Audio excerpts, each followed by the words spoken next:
Well, I do have an expression that I really loved from his most recent film. Okay. Or I don't know if it's your most recent film. I think it goes something like this: is I may be a serial killer, but I'm not a slut. Yes. Yeah. So they're mutually exclusive. yeah, that's what I've heard. So, speaking of sluts, Drew, who are you? Wow. I think Nice segue. Ooh, right. that was a really good segue. That was. I like that. I'm gonna have to remember that one. Yeah. I'm Drew Maverick, your friend and neighbor and confidant. Yes. You hang out down around where Nick Benson hangs out. That's true. Yes, I don't advertise that, but yeah, I can imagine. It's a rough neighborhood. It is. Yes. So there's give us an idea of some of the films that you've done. Well, I guess most notably would be the film that you mentioned, Pool Party Massacre, which was my writing and directorial debut. And then beyond that, I've acted in and produced several short films. I've acted in a bunch of features recently. Slash Lorette Party, The Barn Part 2, Axmas 2. Hey, we know a couple people in The Barn, Jason Brooks and Jules Valeni. Oh, nice. Oh yeah. Jason's a very good friend of mine. Jason's awesome. Good people. We did Friday the 13th Vengeance with Jason. Oh, nice. Oh yeah, that's right. Yeah. That was that was my I did his return to film. My return to film. Yeah. I hadn't been to working in anything film wise for about 4 or 5 years, I think. And then I went out and criticized Jeremy Brown.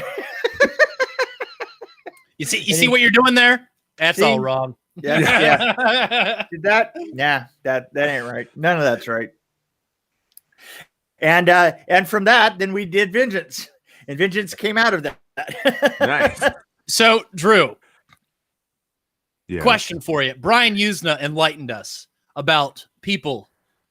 You're currently active. Do you have a rock and roll band on the side? Do I? No. Yeah. Oh, okay. Whenever you are done in the film industry, do you plan on starting one? Oh, I don't know. I don't think it would be a successful rock and roll band. Okay. Well, yeah, Brian, you know what? said two things happen to people who are in our line of film. Either you're active or you're in a rock and roll band. That's right. Exactly. Yeah. Well, and you know what? The thing is, there's already ZZ Top, and they need a bottom.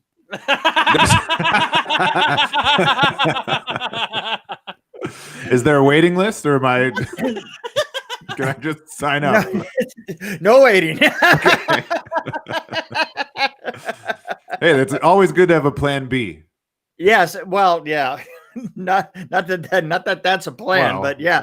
You know what? I think the point was that if anybody did have a plan, they wouldn't be in a rock band or in the movies. Well, yes. Yeah. Exactly. That's why being ZZ Bottom is my best plan B. There is your best plan B. Yeah. I don't have anything else. Okay. Yeah. So that was your first film. It was. Yeah. I mean, I had directed short films before that, and I had produced a feature before that is still yet to be released, unfortunately. But yeah, that was I work in film full time for a living. It is my job. I produce commercials and corporate videos. Oh, great. So I work in production, just on the boring side, the boring but better paid side of production, full time. And then any extra money and time I have, I like to waste it making a horror.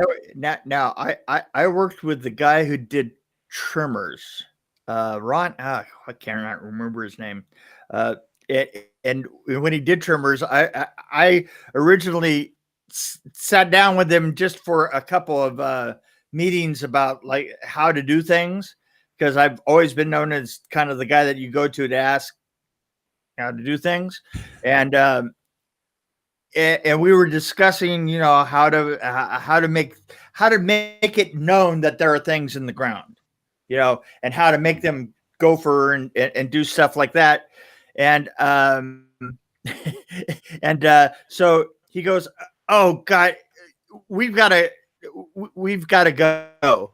And literally, I had made the mistake of actually getting stuck in his car, not on the way to my car to talk to, because we were out talking to some people, and he goes, "Oh, dude," he says, "I'm sorry, we're gonna have to go across town," and we went to a factory and filmed a bunch of people standing in front of a factory going like that, and I was like, "Dude, what do you do?" He says, I do this these things on the side, these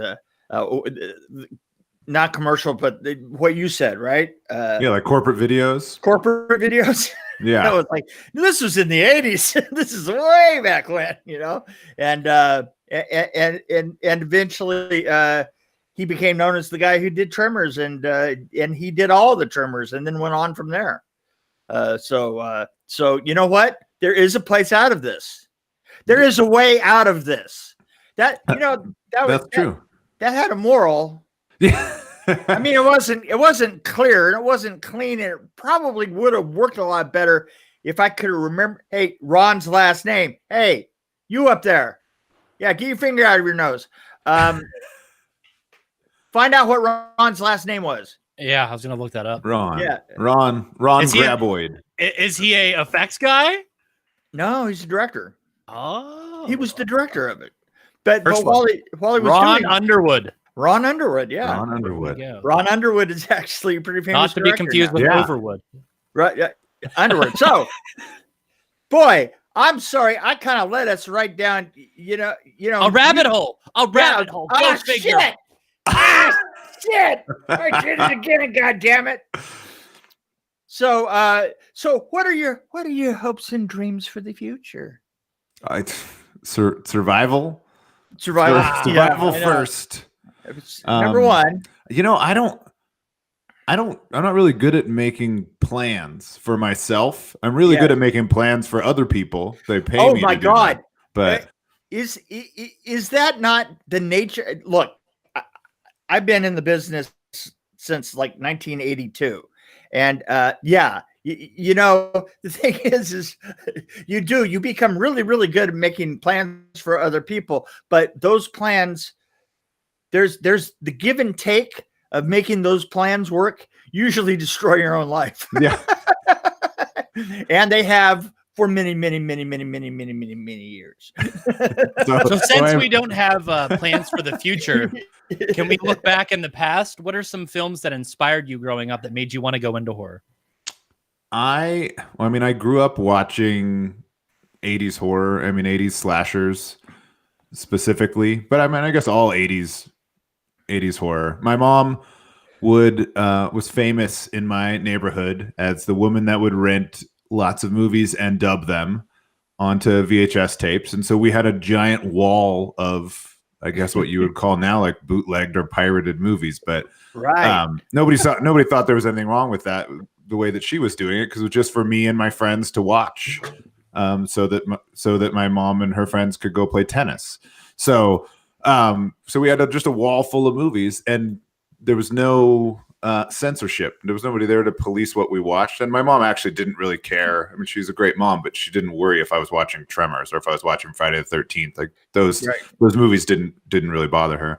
So I grew up just sorting through those tapes and finding what I liked. And then, being a 11-year-old boy, I also then started realizing that there was a lot more nudity in these movies that I was already enjoying. And then that was an added bonus. And that's where I developed the art of looking at a VHS box and being able to tell if there was going to be nudity, which is an important skill to have. Yes, it's an art form in and of itself. Almost. Yeah. That goes right along with. I'll bet that you were one of those kids that could look at the scrambled image and go, Oh, well, wait. Oh yeah. Oh. Uh-huh. Yeah. We Yeah. actually in our household had like the de-scrambler box Oh, that did you? that my dad bought from a friend of a friend, but it didn't actually quite work, so it just made it less scrambled, but it was still considerably scrambled. But Ooh. I got a Yeah, good question for you. Who made all those 3 3/4 inch figures behind you? oh, a couple different people. The Pool Party Massacre one was made by Death by Toys. I do know that one for sure. Okay. Then there's some Snapfink toys back there. There's some reaction figures as well. I think there is something by Readful Things. Like anything that I see, any custom figure I see, it's really hard for me to not. I always want it. Yeah. And it's hard for me to not buy it if I just recently happen to work a paying gig and have money. Fortunately for me, there are lots of times where I just can't do it. So, or else I'd have a lot more. Yeah. Exactly. But yeah. Or it would be wallpaper. Yeah, I mean, I would love that to be, but unfortunately, my kids require food and clothing. Oh, they're the worst. Yeah, Yeah, it's a big downfall of those things. Yeah, I'm telling you. You know what? And now I'm living on a ranch with my son, and I have a ranch, and it grows grandchildren, and there's four granddaughters out there. They're so much better. They're you know that you're not the final word on anything, and spoilage is definitely a fairly constant attribute. I can only imagine. I mean, it already kind of is in my life. So when it gets to grandkids, I don't know what's going to happen. Yeah, but I'm not ready for that at all. My oldest is 13, so yeah. But my oh well, you know that's funny. That's my oldest grandchild.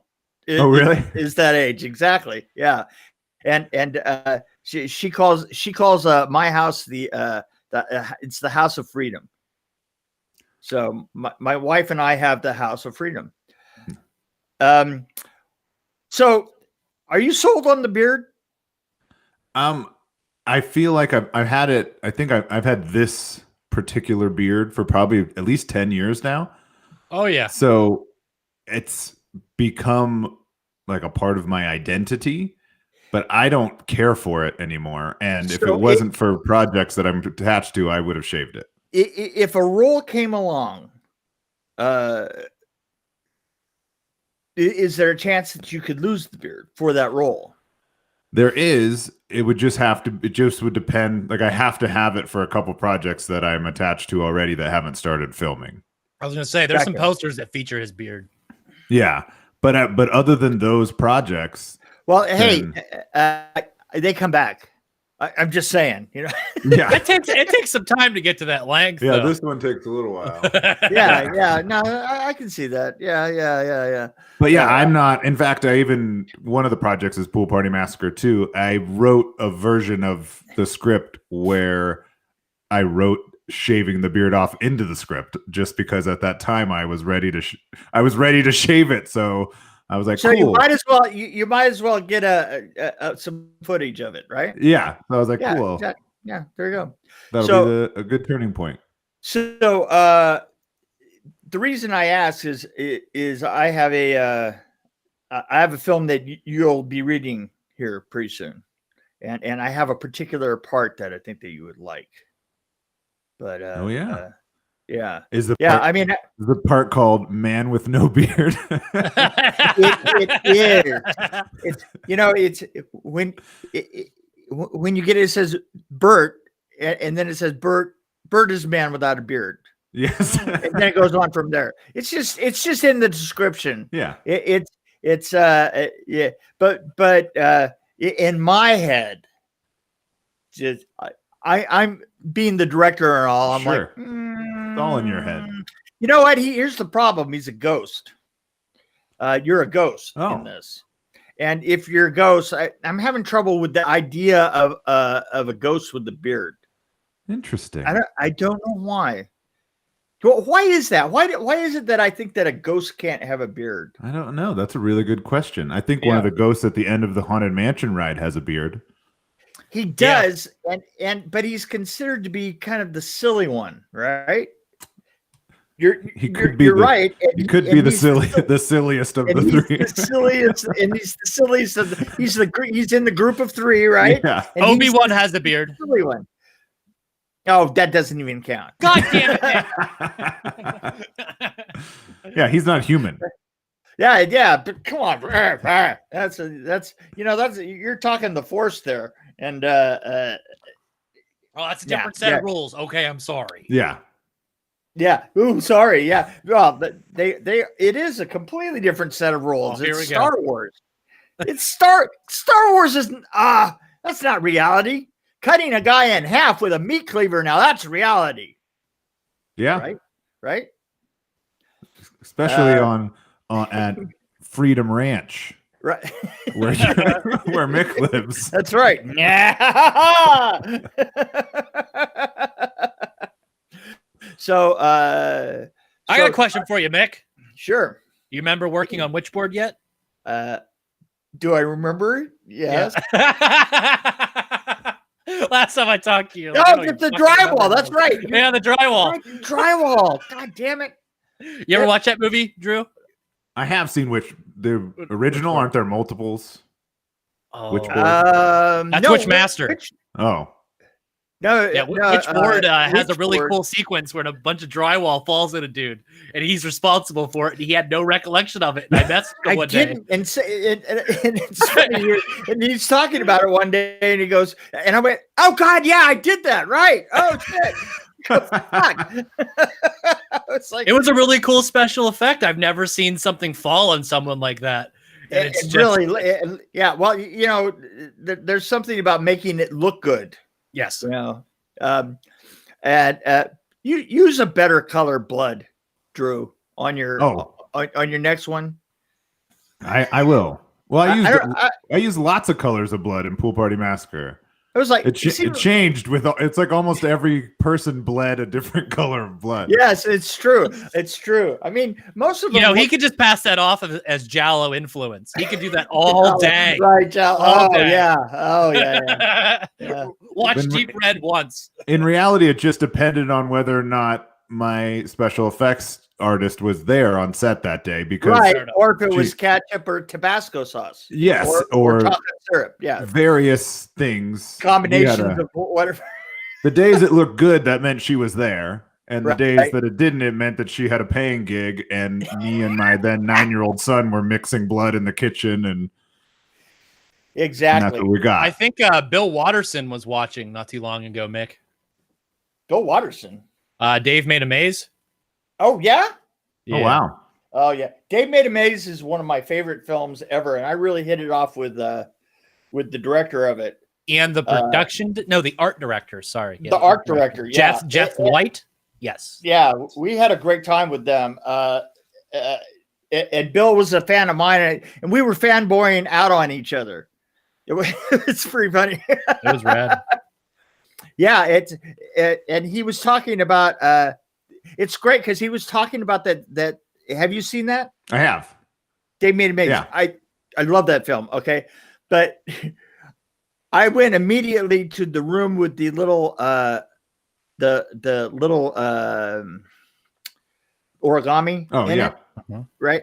And I asked him about that. I said, "So, how many origamis did you really have for that room? Because it looked like you had massive." And he goes, "Oh," he goes, "God damn it!" He says, "We literally had every group anybody could think of, every group, all these groups in LA that volunteer groups of every church, every organization that he could, folding those for him for a month."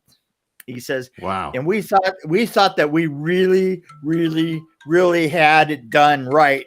He said, and we put it in this 12 by 12 set.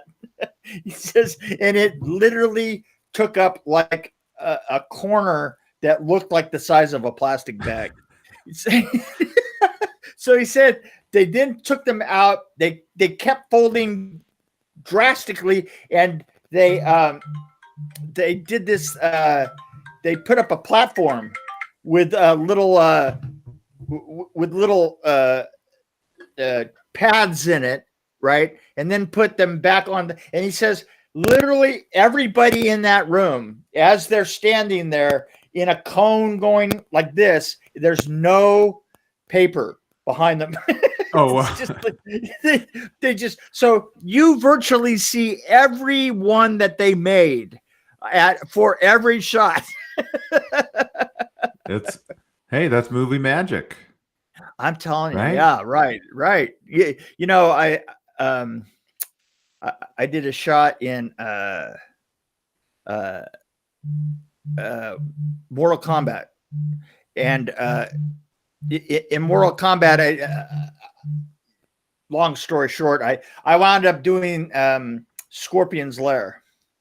I designed it. I designed the effects sequence. I designed the whole thing. You know, the whole action, the whole bit, and it was 100 feet high by 100 feet wide and 100 feet long of that, you know, the bamboo effect. Yeah. Right. That was real. That was real bamboo. We just had truck after truck after truck of it come in. And we did it with zip ties. We zip tied the whole thing together we got 8 condors up in the ground and then just worked all the way down, came all the way down, tying them together and doing it as we went, including cobwebbing everything. And it had all these bears on it that the ancients were supposed to be buried on. And those were all blow up sex dolls, 60 blow up sex dolls, because they were light. Yeah. They were light. And if you just pointed their heads the other way and wrapped them in bandages. So if you looked, whenever you were looking at that set from the outside at any point, there were all these faces like this. Now I might actually watch that movie. Yeah, there you go. So anyway, I got a good question. Sure. Something that brings me back to Drew's website, poolpartymassacre.com, which I did link in the comment section below for all live viewers, right there. past and present. We did that in future. You got some really rad designs of t-shirts, hats, and stuff like that. Who is your artist over there? A cat by the name of Mark Schoenbach did the key art for the film. Okay. Which is what we use the most because I just love it so much. And I think it's I think it's the only reason why anyone knows, other than my mom, what the movie is because of that art. Because I didn't have it's the first thing I ever made. I didn't have a name. I didn't have a marketing budget. I didn't have anything. I made a $6,000 slasher film and unleashed it on the world. I mean, I have a marketing background, so that helped. And I knew the importance of key art, which is why I hired him to make that poster. And I think it worked. So I owe a lot to Mark Schoenbach for coming up with that.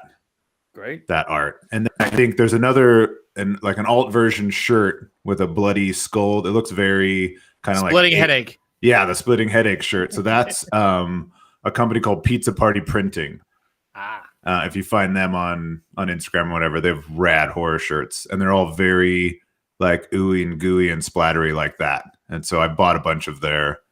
I have a Dead Alive shirt that I wore out that they made because I wore it so much. So Dead Alive. I watched Bad Taste for the first time the other day. Oh, did you? Yeah, that was a trip. Oh my Lord. I haven't watched that since I was in high school. Like I remember when my friends and I discovered it, Meet the Feebles and Bad Taste. Meet the Feebles is one of my favorites. It changes your life after you watch it. It really does. Who do we got there, Mick? Oh, this is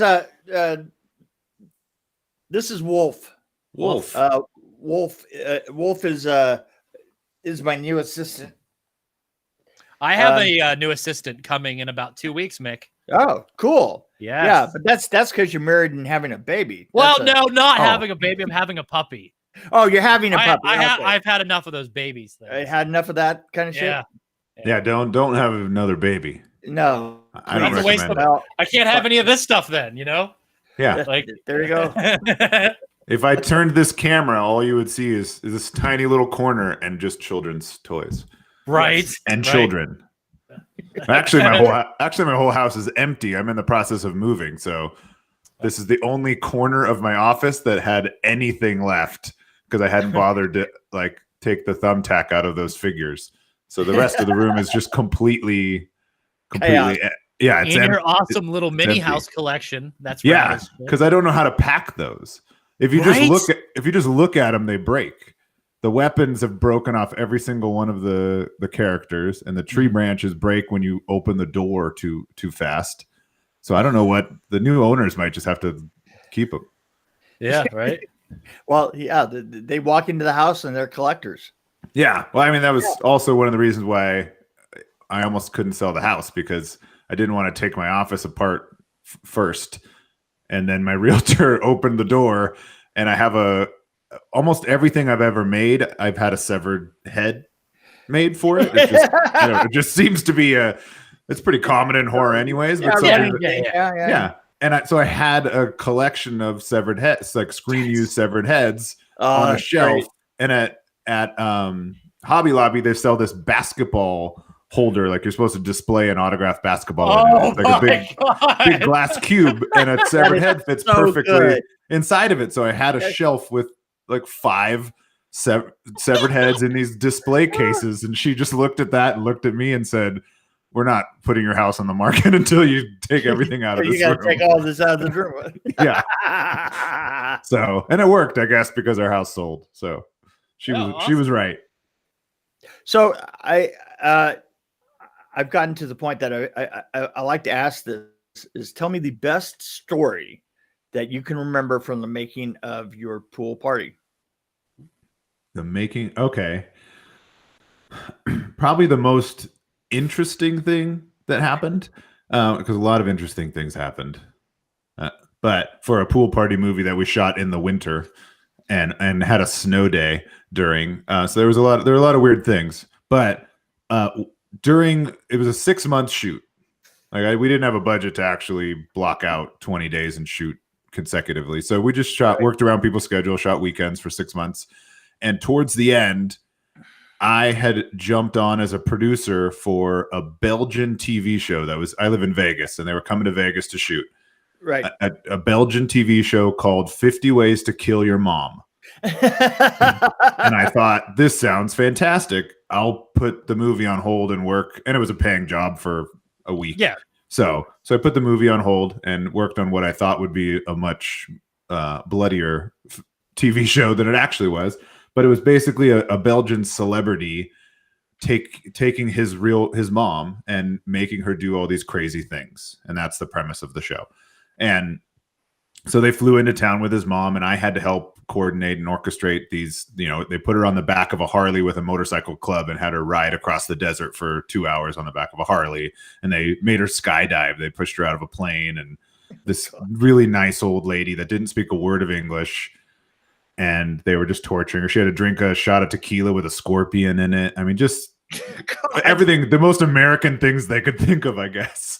And at some point in the production, the last day of pre-production, the producers found, I don't know how they found out that I was making a horror movie and came up with the idea of her getting killed in the movie and pitched it to me. They were here for 5 days, I think, and day one of the shoot, the neighbor, Dora. The neighbor, holy shit. You know what? I'm not kidding.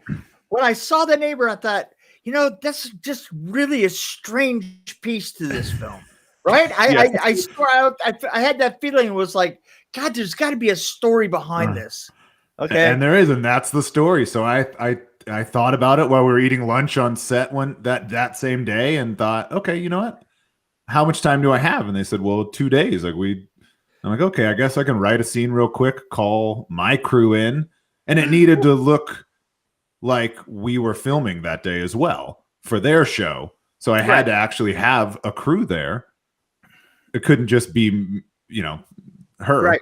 So I had to bring in the crew, and we had to shoot the scene so we could use it. But then they also, which was comedy on its own, because here we were like a 3-person crew shooting on a Sony FS7, and their team came in with 3 Alexas and were like watching us make a movie for their little show and just completely dwarfed us.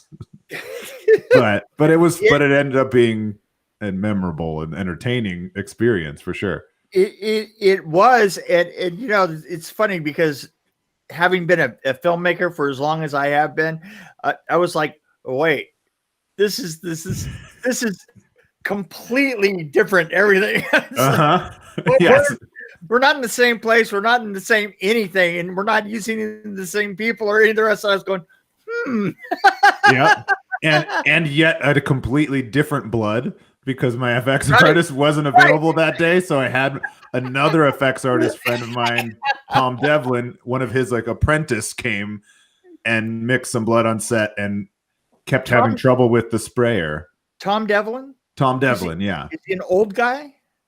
No, I mean he's like my age or a little younger. He's worked on a lot. He's been around for a long time. He works with Nick.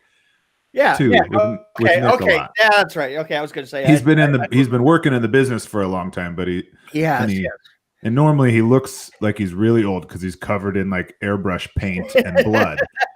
But I imagine if you like showered him, he'd probably look like a baby boy. Yeah, but what's the use? It doesn't last. Yeah. but yeah, that's the story of Door. And so somewhere in Belgium, there's a TV show that shows this woman getting killed in my movie, but I haven't been able to track down. I found a trailer for it once where there was me dubbed over, and there was this little clip. But so I would love to find it. Little shows like that used to come into LA all the time, and I think I worked on like 3 or 4 of them over the years. They would come into LA and you know, set up somewhere for a week and do exactly what you're talking about. Is they would have people dealing with Americans. Is that how you did the Canadian PSA? No, that was different. Okay. The thing is the thing you've got to understand about being in LA or probably Vegas to the same extent is that they're places that are they're doing things for the whole world. And when I was there in the 80s, there was a real stamp that said "Made in America, Made in Hollywood," right? Mm-hmm. You know, and so I would say that probably 95% of the stuff that was done there had very little to do with films that you would see all that much. They were like, you know, little pieces that wanted to be made in LA or I mean, let's face it, there were times that, you know, a German company, I remember working with a German company once that came into town for a week to make a commercial. Now, they didn't have to come to LA to make a commercial, but that's a status thing, you know. I remember I did the sets for Ultraman when he came to town. Holy shit. I built a spaceship with a friend of mine, Aaron Osborne, and the two of us. Osborne built the set that the spaceship was in. Mm-hmm. It crashed. I think the idea is that it crashes into like a barn or something like that, and I built the spaceship in it. And you know, it's like you would do like 1 week or 2 week gigs with all these companies in between the stuff that you were doing all the time. I think that's really funny that it's actually kind of done in Vegas too. It's oh, totally. Because I mean, there's only one place you can get the Vegas Strip. Oh yeah, they'll fly. I mean, crews will come in from Europe for 1 or 2 days of shooting just to get a shot in Vegas, and then they have to have a local producer that knows how to permit it and knows how to get through what they can and can't do. And so that's a fixer, I guess, is what you really call it. So they hire me as their fixer, and I work it all out for them. They pay me pretty well. I tell them what they can and can't do, and sometimes I kill their moms. Yes, well, as you would. Yes, as Americans do. You know. You know what? It's because that is what we do. We'll kill your mothers. Yes. Well, let's see. What else can I torture you with? Oh, yeah. So you said some of these films are in pre-production, post-production here. You want to talk about any of those, the ones that aren't out yet? Yeah, sure. Are you looking at my IMDb? I don't even know. Yes, I am. I don't even know Slasherette Party? what I do. Half the times I don't even remember doing these. A Slasherette Party I definitely remember though, because that was really fun. This guy Paul Ragsdale and his wife Angie wrote and directed that. He made a movie called Streets of Vengeance. It's kind of his tribute to Savage Streets with Linda Blair. Which was great, and that's how I met him through the festival circuit when he had that movie. So yeah, so this is a follow-up, unrelated, but his follow-up film to that. And surprise, I play like a creepy killer, like I always do. But Ginger Lynn played my mom in the movie, which I don't think is a spoiler. If it is, oops. I don't think it is.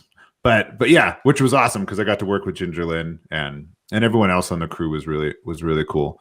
So hopefully that'll be out. It's done. I actually got to see what, if it isn't the final cut is really close to just recently. Looks like you worked with Troma on Kill Dolly Kill. I did. Yes. A local filmmaker here in Vegas, Heidi Moore. It's a sequel to her film Dolly Deadly, which wasn't a Troma film, but I think Troma ended up distributing it and then getting involved in the sequel. And I'm excited. That was shot a long time ago. I'm just dying for that to come out.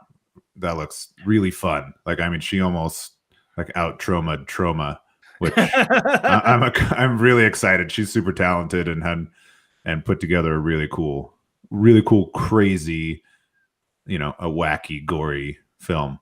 So, and I play a creepy dude. So not the type. Yeah, no. Yeah, I'm just not the type at all. No, I've been dying for somebody to cast me as like a sea captain who saves the day or something, but it hasn't happened yet. Killer Popcorn, Americannabis Mine. Yes. I guess that was a slightly different role for me. I'm like a mascot for a cannabis store dressed up as the Statue of Liberty because the store is called Americannabis. So I'm in the Statue of Liberty outfit with a big pot leaf head. And were you spitting the thing? I didn't have a sign, but I had her torch, which was a big joint, and I had a pot leaf on my head, and me and my gang of other local sign spinner store mascots are tormenting the protagonist in the movie. We pick on him and it doesn't work out in our favor, you could say. But yeah, I got to wear green tights and a dress and be an asshole. That one was fun. That they just finished shooting that, I think, this last weekend, and Nick Benson did some of the effects. He did. I kept trying to get a hold of him one day, and he said I'm popping popcorn or something. That's all. I was like, really? Okay, well, whatever, and he probably was, because they had to use popcorn for the climax the last day. I think literally what he said. He says, "I'm trying to find popcorn." Yeah. And that's such a part of being in a film, is trying to find odd quantities of something somewhere. Sure. Where you can't, right? It's just such a huge part of it. It's like you don't need, it's like you go out and you go, hey, listen, I have a huge scene coming up tonight. We're going to do a lot of squibs, and I need 500 condoms. Yeah. It's like, sure you do. Yeah. No, really. I mean, that's what I always joke with my friends that aren't in the business, that if I die, to come clear my browser history, because no one's going to understand the things that I've been Googling, and their minds are going to go in the wrong direction, because the things that we have to try to track down and find for projects. But for all the right reasons. Yes. True. All the wrong things for all the right reasons. Yeah. Well, I just don't want him to think I'm a normie or anything. Yeah. That's right. So to end off this episode, let's start off with a new thing I want to try this week. What are 3 things you are grateful for, Drew? Man, this is the Thanksgiving episode. Yeah. No. Oh, well. No, we did that already. We're trying to be positive in this. Oh, well, that's good. I love be positive and to spread joy.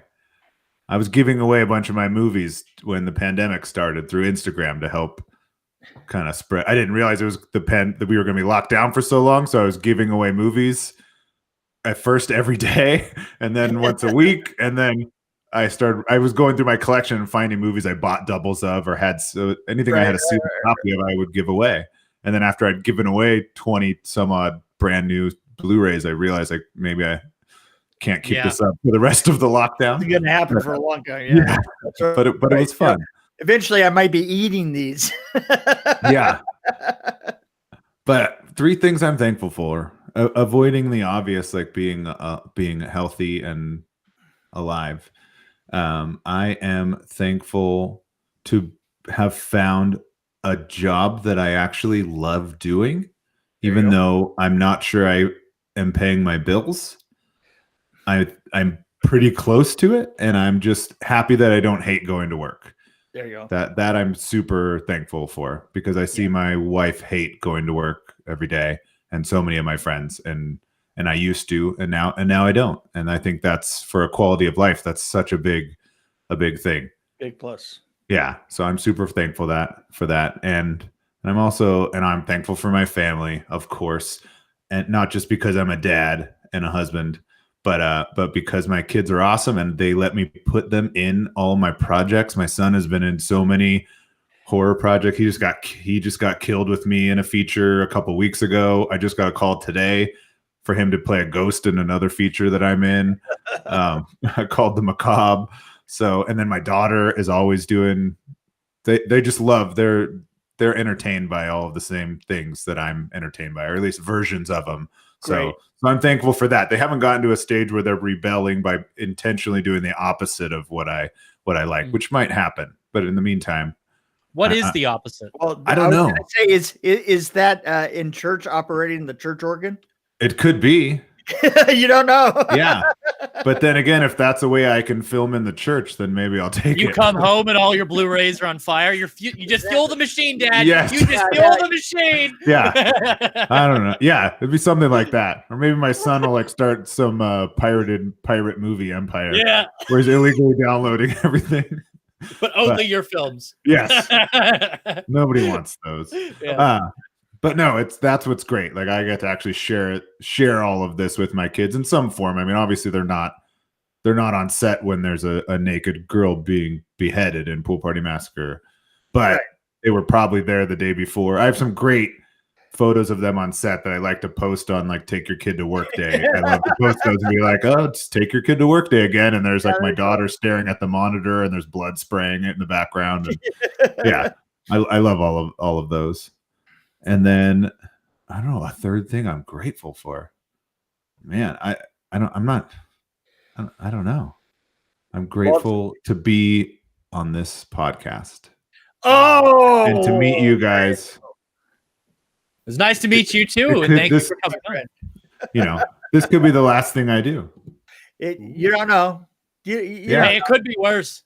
I hope for sure. I hope not, because I need you to read a script and possibly. That's true. Well, then you could use my hologram. And it'd probably have more value. It'd have more value than the real me. Boy, it was so much easier working with that hologram than me. Yes. At least a hologram could take directions. Yeah. Seriously. And walk away from the crafty table every now and then. That's right. So Mick, is there anything else you want to say? Is there every day eat a green thing? Okay. Yeah. What about your toes? Paint your toes green? Anything about that? Well, you know, and it's well known that I have one green toe, and okay. Yeah, somebody in line at a mark. I have a toad that I paint green. Oh, okay. It's not actually green. No, it's a conversation starter. It's a conversation starter, and I always wear sandals and it's Jesus. It's the Jesus thing. It's the fat Jesus thing. I was in line at the market the other day, and I said, some lady says, your toe is green, and she goes, your toe is green. And I go, yeah, it is. And she goes, why do you have a green toe? And I go, well, who doesn't? And and she goes, well, I don't. Did she prove it? No, you know what? I got to tell you, the way she said it, I wasn't going to make her prove it. Yeah. Like, perfectly good. You know what? It is Tennessee, and I'm going to take your word for that. Yes. Smart. That's You know, she probably had a gun. Everybody does. Yeah. Well, I'd say that's it for this episode of the Rabbit Hole Podcast. This is your host, the motherfucker most, TJ Bowser. And of course, you can find the audio. Really dark there at the end. Oh, it did. You can find the audio-only version of this podcast on iTunes, Spotify, or anywhere else that you listen to audio-only content. And of course, over at projectlouder.net, your source for pop culture and much more. And until next week, bye-bye. He just goes on and on at the end of these things, I'm telling you.